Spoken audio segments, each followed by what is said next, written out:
बिस्मिल्लाहिर्रहमानिर्रहीम। अस्सलाम वालेकुम वीवर। आज हम बनाएंगे रमज़ान स्पेशल पापड़ी बनाने का तरीका। पापड़ी आप कैसे क्रिस्पी बना सकते हैं और आप इसको महीनों कैसे सेव करके रख सकते हैं। जैसा कि अब रमज़ान आ रहा है तो आप पापड़ी बना के इसे सेव करके रख लें। बहुत आसान तरीके से आज हम पापड़ी बनाएंगे। तो मैंने यहाँ पे 2 कप ले लिए हैं मैदा। आप जितनी ज़्यादा पापड़ी बनाना चाहते हैं उतने ही ले सकते हैं। तो हाफ़ टी स्पून नमक और हाफ़ टी स्पून से थोड़ी सी कम अजवाइन शामिल करेंगे, जिससे फ्लेवर बहुत ही ज़बरदस्त आएगा। और साथ हमने क्रिस्पी करने के लिए 1 टीस्पून कुकिंग ऑयल शामिल किए। और अब हम इसको अच्छे से पहले मिक्स करेंगे। मिक्स करने के बाद हमने नॉर्मल पानी के साथ डो को तैयार करना है। तो बस जी, हमने पहले इसे मिक्स कर लिया है और अब हम थोड़ा थोड़ा पानी डाल के इसे हार्ड सी डो तैयार करेंगे। तो इसलिए मैंने यहाँ पे पानी डाल के डो को तैयार करना स्टार्ट कर दिया। और हमने डो को बिल्कुल हार्ड रखना है, आपने सॉफ्ट डो तो बिल्कुल भी नहीं रखनी। तो मैंने यहाँ पे तकरीबन हाफ़ कप ही पानी का लगा है, तो मैंने इस डो को तैयार कर लिया है। तो अब हम इसे रेस्ट देंगे, लेकिन पहले हमने इसके ऊपर थोड़ा सा ऑयल डाल दिया है और अब हमने इसको हाथों के साथ ऊपर लगाने के बाद हम इसे इस तरीके से कवर करके तकरीबन 10 से 15 मिनट के लिए छोड़ देंगे काउंटर पे। तो यहाँ पे 10 से 15 मिनट तकरीबन हो चुके हैं। तो डो हमारी बहुत ही अच्छे से सेट हो चुकी है। तो अब हम इस डो को तैयार करेंगे। जैसे कि हमने छोटे छोटे पीसेस हमने इसके बनाने हैं। तो बस इस तरीके से एक पेड़ा सा बना लेंगे। आप इसके छोटे छोटे पेड़े भी बना के तो बना सकते हैं, लेकिन यहाँ पे मैं आपको बहुत आसान तरीके से बताऊंगी कि आप एक ही दफ़ा जो है थोड़ी सी रोटी को बेल लें, लेकिन पहले आप बेलन के ऊपर थोड़ा सा ऑयल या घी लगा दें।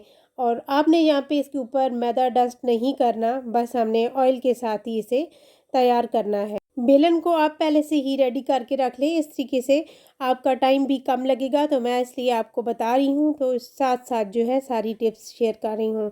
तो अब हमने इस तरीके से थोड़ा सा रोटी को बेल लेना है, क्योंकि हमने इसको मोटा ही रखना है और हमने बड़ी रोटी नहीं बेलनी। बस हमने छोटे छोटे पीसेस निकालने हैं, तो इसलिए मैंने इसको बराबर बेल लिया है। और अब हम इसे कट करने के बाद इक्वल पीसेस निकालेंगे। इस तरीके से आपने इक्वल पीसेस निकालने हैं, ताकि आपको जो है छोटे छोटे पीसेस बनाने में मुश्किल ना हो, सारे इक्वल ही पीसेस बन के तैयार हों। तो इसी तरीके से हमने सारे पीसेस रेडी कर लेने हैं। आपने यहाँ पे रफली से पेड़े बना लेने हैं छोटे छोटे, क्योंकि आपने कोई इतनी इसकी सफाई के साथ पेड़े नहीं बनाने।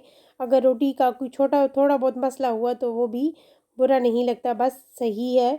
कोने इसके वैसे भी फूलेंगे तो वो उलट पलट जाते हैं। तो इसलिए हमने सारे पेड़ों के ऊपर ब्रश के साथ ऑयल लगा देना है।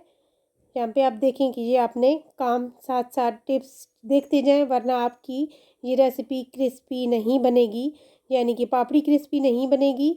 और आगे जाके जब आप इसे सेव करेंगे तो फिर भी आपकी ये उस तरह की आपको क्रिस्पी नहीं मिलेगी सेव करने के बाद भी। तो आपने सारी टिप्स एंड ट्रिक्स फॉलो करते हुए ये पापड़ी तैयार करनी है। तो आपकी पापड़ी बहुत ही ज़बरदस्त बनेगी। तो मैंने यहाँ पे एक पीसेस पहले रेडी करके रख लिया था, तो उसके ऊपर हमने ऑयल लगाया है और इसी तरीके से हमने एक ही शेप में सारी छोटे छोटे पीसेस में रोटियां तैयार करनी है। तो दोबारा इसके ऊपर रख दिए। तो इसी तरीके से हमने सारी को इसी तरह से रेडी करके 3 स्टेप में मैंने यहाँ पे ये लगा लिए हैं। तो आपने मैंने यहाँ पे 5-5 जो है, ये एक स्टेप के अंदर 5 हैं। तो इस तरीके से आप जितनी भी बनाना चाहें बना सकते हैं। तो अब हम यहाँ पे ऑयल को गर्म करने के लिए रख दिए। और ऑयल आपने इतना गर्म रखना है कि उसके अंदर 1 मिनट तक उंगली रुक सके। तो जब आपने ऑयल को इतना रखना है तो तब ही आपकी ये जो है पापड़ी क्रिस्पी बनेगी। यहाँ पे आपने बहुत ही ख़ास ख्याल रखना है कि अगर आपने ऑयल को ज़्यादा गर्म किया तो पापड़ी का कलर जल्दी डार्क हो जाएगा और ये क्रिस्पी नहीं बनेगी। इसलिए आपने आंच को लो ही रखना है और इस तरीके से तकरीबन 7 से 8 मिनट आपके लगेंगे पापड़ी को फ्राई करते हुए।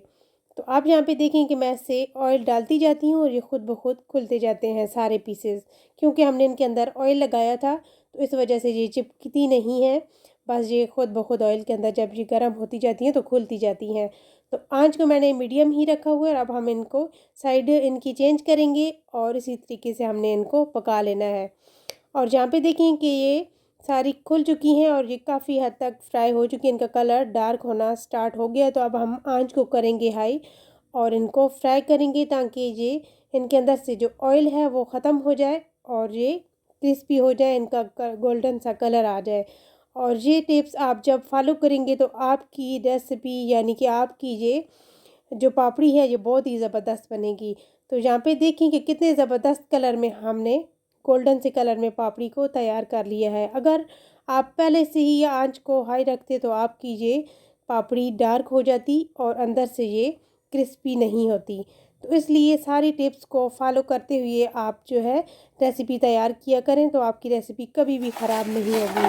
तो यहाँ पे मैं आप इसकी आवाज़ से ही आपको दिखाती हूँ कि इसकी आवाज़ कितनी आपको आ रही है, ये कितने क्रिस्पी और क्रंची है। और अब आप इसकी आवाज़ देखें और ये कितने बारीक पीसेस में आ गई है। ये इतने ही क्रिस्पी क्रंची हैं और ये फ्लेवर तो इनका इतना ही ज़बरदस्त है। तो अब मैं आपको सेव करने का तरीका बताऊंगी। आपने एयर टाइट जार ले लेना है जिसके अंदर हवा बिल्कुल भी नहीं आनी चाहिए और आपने इस तरीके से इसको पीसेस में कर लेना। अगर आपके पास बड़े साइज़ में जार है तो आप इस तरीके से पूरे भी पीसेस रख सकते हैं, लेकिन हमें बाद भी इसे तोड़ के ही इस्तेमाल करना है तो इसलिए मैंने इसे तोड़ के ही रख लिया। लेकिन आपने एयर टाइट जार लेना है ताकि आपकी ये रेसिपी इसके अंदर हवा जब जाएगी तो ये ख़राब हो जाएगी। इसलिए आप इसको पूरा रमज़ान इस्तेमाल कर सकते हैं। ये बहुत ही ज़बरदस्त है और ये चाट के ऊपर तो इतने मज़े की लगती है। चैनल पे नए हैं तो प्लीज़ सब्सक्राइब कीजिए, लाइक कीजिए, शेयर कीजिए।